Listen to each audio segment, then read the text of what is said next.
gender.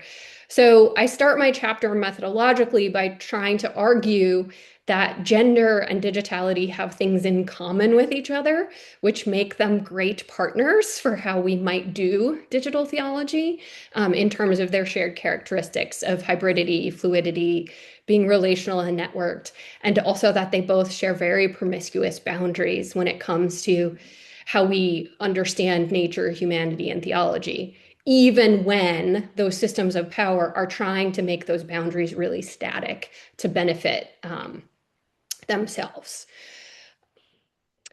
So I will say I do in this chapter begin with Mia Loheim's Media, Religion, and Gender, Key Issues and New Challenges, that volume that came together. I'm also trying in this chapter to really resource people to see where are the kind of gender-based digital theologies happening.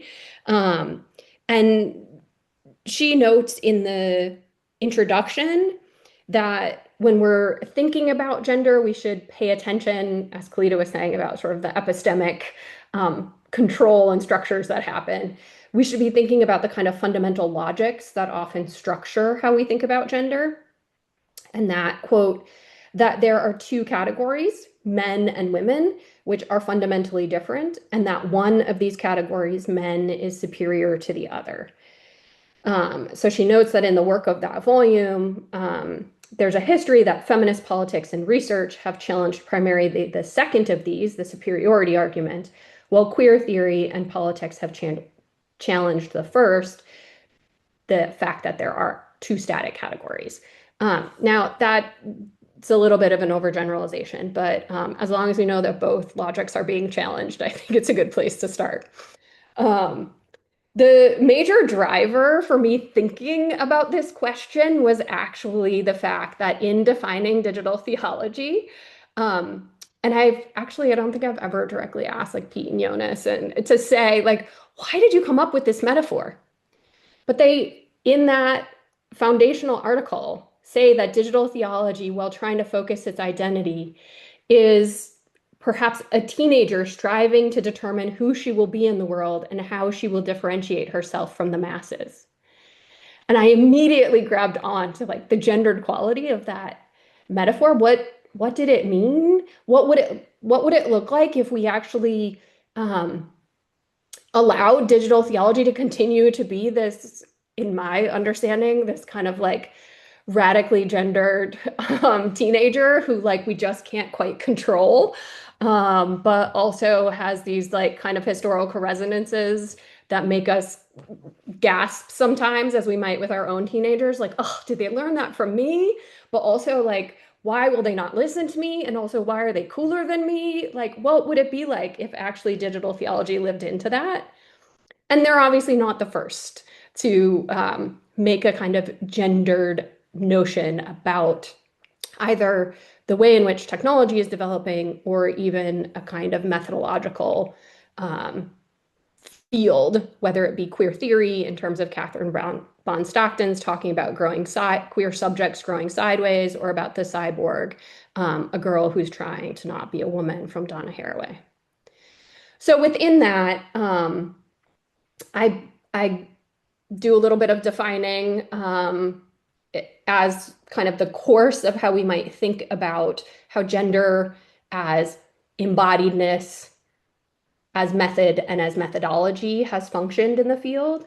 So when we think about gender as a category of people, it has overwhelmingly been dominated by studies that take gender to be synonymous with woman or women, and often in a rather colonialized and racialized way, looking at sort of white women's practices, because those also tend to be the women doing that academic work overwhelmingly. Secondly, if we think about it, and here I'm taking the distinction of method and methodology from Sandra Hardin's Feminism and Methodology, that method is actually it's the techniques for gathering evidence. So then there's also people doing method work, which is often assuming that gender is a social construction and that how it gets constructed in certain circumstances is itself a method, like the tool of gendering something.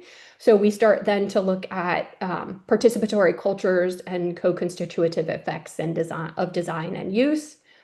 And then lastly, we might think of gender specifically as a methodology, meaning it would be a theory or how we analyze how research should proceed. And so in this regard, that's much more sort of the first place that I was starting, thinking about gender as performativity, but then also we would, because theology is gendered, it is performative. So we're pushing the analysis and the theory related to gender, which in some cases may look like feminist theory, it may look like queer theory. To certain extents, people find homes in different places as they're doing this methodological turn. So just to pay attention that all three of those are going on all the time in gender and digital theology work. Some might be very segmented and specific and unique, while other authors might be using all three approaches. So if we take a look specifically at gender and digital theology, using the categories from the Defining Digital Theology article to say that digital theology happens in the areas of communicating or teaching theology, theological research enabled by digital technology, theological resource engagement with digitality and digital culture, and the prophetic reappraisals of digitality via theoethics.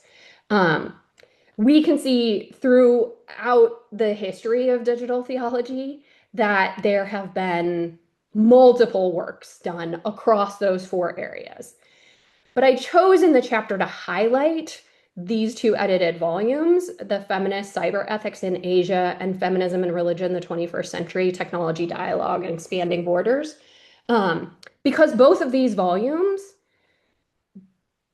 have discourse on all four of those areas of digital theology, and they also represent all three kinds of engagement with gender as subjects to be studied, not just women in this case. Some of the chapters are on masculinities. Some use queer theory. And then, they're also looking at what are the tools of analysis and what are the theories that one might use. So these two volumes just have this wealth of kind of the diversity of what it looks like to be doing what I would say gendering of digital theology. I just would like to quickly note as well that there's a new volume coming out. And yeah, I'm a proud editor on embodiment in a digital world, and some authors are in this room. But this takes it a little bit of a step further. It does sort of all of those same things, but it pushes the boundaries even further to really engage different kinds of embodiments along with how we think about queering or gendering as we do digital theology. So keep a lookout for that one. All right. So in the end, thinking specifically from that methodology lens, I make a proposal for how we might continue to go about gendering digital theology, hopefully, allowing this teen to prosper, and also to maybe grow sideways, as Stockton says, rather than growing up into a static, socially constructed woman or even a kind of very specific gender, or growing up at all. And so this intentional growing sideways, I think, helps us unmask what's happening theologically in terms of preferences for mischaracterizations of how we think about humans and humans' relationship with technology. The fact that feminist and queer critiques of theological anthropology, even before we might engage them with digital theology, have often given us clues to how humans, as they intersect with nature and technology, are relational, independent, and multiple selves. In community and in communion with God. These might also help us rethink even our notions of God, but I'll let Hannah do that work instead of me. So what would be signature aspects of this gendering of digital theology? The first would be a critique of, so this is also in terms of the overlap, like from my perspective, I don't think you can do feminist or queer theory as a methodology when you're thinking about gendering without it also being aware of racialized and colonialized practice, and as we'll hear from Jonas later, thinking about ability and different forms of embodiment as we think about mental, physical kinds of ways society structures disability. So we could add that here as well. But so it's always going to have critiques of that, and those critiques are not just going to be social critiques, but critiques of the Christian theological roots that embed those kinds of gendered, racialized, and colonial assumptions within our doing of theology. And then second, that it would be a resistance to the false division of technology, nature, and humanity in separate and distinct categories. Not that we can't have maybe strategic essentialism in how we talk about those distinctions, but that we never assume that they are fully distinct and not. So this lands it clearly, as Heidi Campbell was talking earlier, in the social shaping kind of genre of how we think about digital theology. So I make a proposal for 4 ways that I think this is already happening and that we need to deepen and expand.